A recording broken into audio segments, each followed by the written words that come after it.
So now that we have an idea of what interfaces are, let's talk about how we can use them in our code and how we can design using them to encourage replaceability, encourage flexibility and reusability inside of our Java applications. So fundamentally, I normally define an interface because I have some hole of functionality that I want to allow anybody to fill. See, our puzzle here is one piece inside of there, and I have a piece sitting there that could go in there, but I would allow some flexibility. So maybe that piece is done by a whale, maybe it's done by a submarine, maybe it's done by a water bug or a turtle or any number of things that could go inside of there. It's just something that swims, if you go back to our example from before. So the important thing is I need to bound that functionality. I need to give exactly what I need to have happen. What are the inputs? What are the outputs? What are the different features? I want to do more than just swim. Swim fast, swim slow. By doing that, it allows me to switch out pieces. The interface gives me a solid foundation for defining a component, but I can realize that component in a number of different ways for a number of different reasons. Because I might not want to be stuck with the same implementation. Like if I'm going to work, I might want to ride a bike, I might want to walk, I might want to take a train, I might want to drive. I might take a taxi. But at the same time, I might want a dry run of something. So think of it this way. In software, sometimes we have big systems that we're integrating. So I'm going to write some code and I'm going to integrate that with PayPal. Okay, so I want to make payments. But when I'm testing, I don't want to pay PayPal fees to be able to test this stuff all the time. And so if I implement a solution that only ties to PayPal, every single time I want to test, I have to go pay PayPal 50 cents, a quarter, a dollar, a dime, 5 cents, a penny even, is too much to have to pay for each one of my tests. If I have to test 100 times, I don't want to owe PayPal a dollar. So what I can do is I can create a hole and create an alternative functionality that pretends to be PayPal and then switch out the real functionality later on. So sometimes I want to do interfaces even if I don't have multiple options, just simply to have a flexible design. So the reason this works is I can use an interface as, like an abstract class, as a reference. The interface becomes a grouping mechanism. So I can point to a bunch of swimmers. I have an array of swimmer, which I can take the first element of the array and make it a whale, and the second element of the array make it a submarine. And so now I can say, hey, I have this array of swimmers, this little, keep a track of this list of swimmers here, and hey, you go swim, hey, you go swim, hey, we're all going swimming, it's a swimming party here.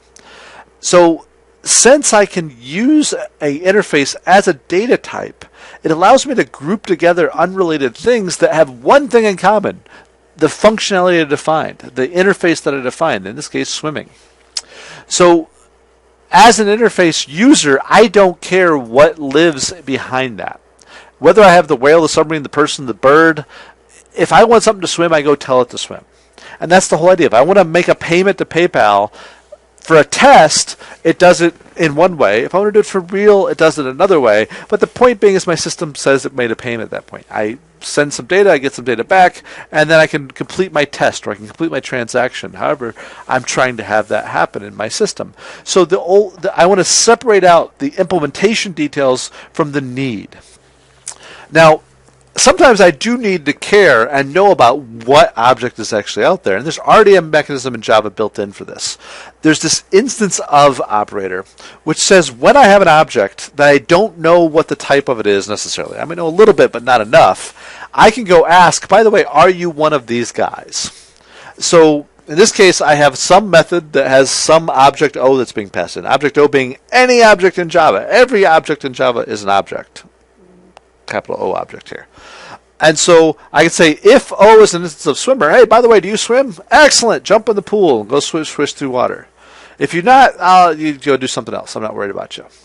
And so this applies not just to interfaces, but to any hierarchy, to abstract classes, to concrete classes, to interfaces, to just any class you could get. Hey, is this a string? Oh, good. I'm going to treat it like a string.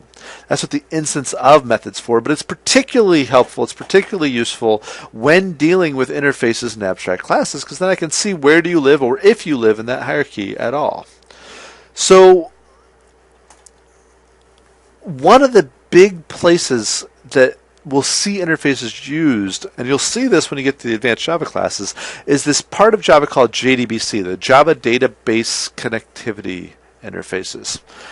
And this is where the idea of replaceability becomes super important, where I want to, from a Java program, to be able to talk to databases. It might be an Oracle database, a Sybase, might be DB2, might be SQL Server or MySQL. I don't care which one it is. My Java application wants to talk to any or all of them. I know I have a structure of a table. I want to get data from that table. Whatever the vendor is going to be, I should be able to do that without having to replace a bunch of code.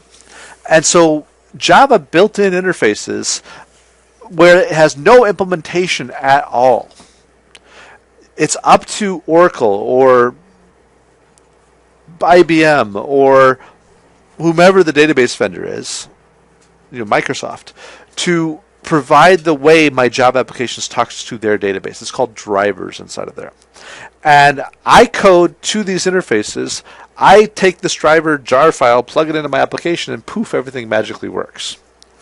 That's the power of interfaces. I can go from running my program one time against an Oracle database, flipping out one file, not changing a line of code, and then all of a sudden I'm going against MySQL or SQL Server or DB2 or whatever database is going to be out there.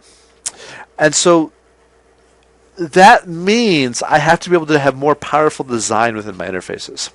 So just like classes, interfaces can be put into roles and hierarchies and have extension that goes along with them. So I can have a swimmer interface that defines a certain category of being a swimmer and how I swim and what I do to swim. I can take that swimming behavior and extend it out. So when I say swimmer, maybe I just assume on the top of water. And so I can extend it out to underwater swimmer to swim underwater. And then I can have a special category of that, which is an underwater hunter. So it's not just that swimming underwater, but it can go hunt other critters underwater and go and hunt things down that way. And so in this hierarchy, then, I can extend out, and I can't add data to it because interfaces don't have data, but I can add functionality. So as I look through this, I can even have this idea of multiple inheritance here. Because remember, when we talked about multiple inheritance, the idea is I can be both a person and a wolf and make me a werewolf, right? I can't do that in Java because I don't know how to reconcile things. When I say eat, for a person I might eat a steak. For a werewolf I might eat a person. So that'd be very confusing. Which one do I eat? So the idea of interfaces, though, is I don't have that dilemma. Even if Predator has a method that's very much in line with underwater swimmer, like circle around, then it's okay because they're just both definitions of data. So if I say both people eat and wolves eat, I don't say how they eat. I'm just saying that they do eat. That's the definition of an interface. So I can just combine those interfaces and say, hey, that's there. So let's say the swimmer up here, it has a method that says, hey, I swish through the water and I can set my speed. The underwater swimmer says I can swim underwater. Well, now I have three methods. The predator method says I stalk prey. Well, there's four methods now that underwater hunter has, plus anything else it adds in beneath there. It just collects all those methods as it goes. The only special details is just simply binding them together, and the syntax for that's pretty simple. So I can create an interface, just like I did before. I have a class that's named Underwater Hunter, and instead of saying public class, I say public interface. I then am allowed to extend other interfaces. I don't implement them because I don't provide the implementation, but I can do more than one here. So I can extend Underwater Swimmer, comma, Predator, and I'm doing both of them there.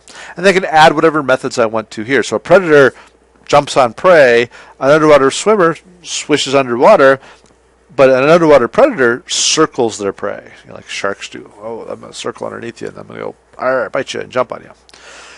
So this is the idea of the interface, is I want to create groups of functionality and have them represent some role, some aspect. And I can create very granular groups of functionality, just like I did with inheritance. I can create specialized classes and more general classes. And when I put them all together, then I can get to all the specific details, such as my underwater predator here, my underwater hunter here. And then at some other point, I can go implement that, and I have all these behaviors at once. So I can be a swimmer, or an underwater swimmer, or a predator, or an underwater hunter. All of those are one of those at a time based off of what the need is, and I separate out the need from the implementation. And that's the key of interfaces. So this is a design choice, and we're going to look more at how do I use these design choices that comes into it. It's a structural element of how I set up my code. Notice I'm not looking at lines of code. I'm not looking at if statements or loops or all of that stuff that really makes our logic happen. But this is the structure that simplifies that logic and makes it more likely that I can be flexible and reusable inside of all that, the rest of that logic. So we're going to look at that more as we go. But this is the foundation upon which we can open up those capabilities.